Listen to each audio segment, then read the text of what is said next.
অনেকদিন ধরে বৃষ্টি হচ্ছে না, খরা। এবার যদি বৃষ্টি না হয় গ্রামে চাষবাস হবে না। আর যদি চাষবাস না হয় তাহলে কি সমস্যা হবে, চাষবাস করতে পারবে না। তো সবাই মিলে একদিন গেছে একটা ব্রাহ্মণের কাছে। তো ব্রাহ্মণটা এসছে, ব্রাহ্মণটা একটা জিনিস বললো, সেটা কি? ব্রাহ্মণটা বলছে একটা দিন আমি ডেট দিচ্ছি, সেই দিন যোগ্য হবে। কি হবে? যোগ্য হবে।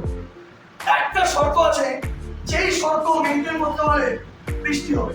বলছে কি শর্ত? বলছে আমি যখন যোগ্য করবো এই পুরো গ্রামের সবাইকে প্রেজেন্ট থাকতে হবে। ঠিক আছে।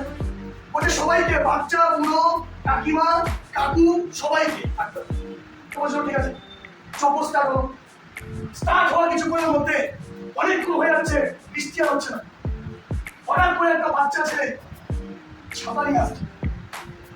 যেই সামনে এসছে সবাই মিলে বাচ্চা ছেলেটাকে উল্টো পাল্টা হচ্ছে যে তুই মানুষ, এই গ্রামের এতদিন ধরে খরা চলছে, সবাই আমরা এই মুহূর্তের জন্য অপেক্ষা করছিলাম, যজ্ঞ অপেক্ষা করছিলাম। ঠাকুরজি বলে গেলেন সবাইকে থাকতে হবে, তাহলে বৃষ্টি হবে।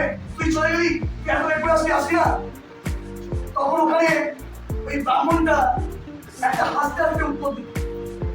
বলছে ইন্টার গ্রামে যদি কোনো মানুষ বিশ্বাস করেছে যে বৃষ্টি হবে, তাহলে আপনারা করেনি, এই বাচ্চা ছেলেটা বিশ্বাস করেছে। এই জন্যই বাচ্চা ছেলে জিজ্ঞাসা করলো তুমি লেট করে আসলে কেন?